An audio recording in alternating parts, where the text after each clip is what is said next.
ఈ విధంగా 10 నుంచి 2 వచ్చే వరకు చుక్కలు పెట్టుకొని ఇప్పుడు దీన్ని మనం కలుపుకోవాలి.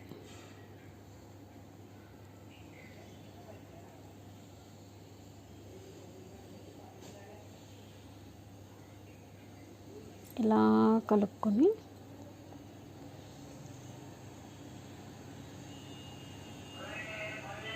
ఇప్పుడు ఈ పక్కన కూడా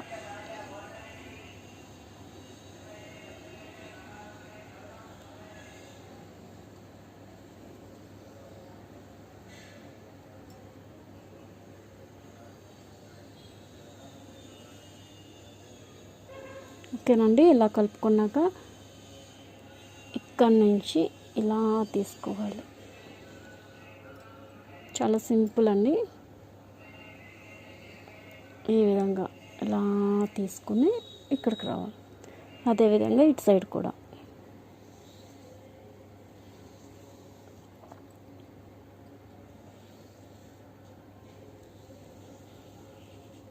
ఓకేనా.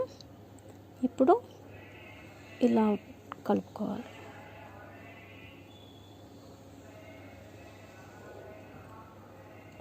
ఈ రెండు చుక్కల్ని ఈ విధంగా కలుపుకోవాలి. అయిపోయాక ఇప్పుడు మనం ఈ చుక్కల్ని ఏ విధంగా కలుపుకోవాలో చూద్దాం. దీన్ని ఇలా తీసుకొచ్చి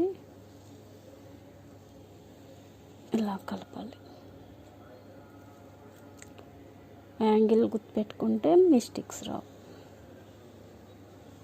విధంగా వచ్చి ఇలా కలపాలి. అంతే, సింపుల్.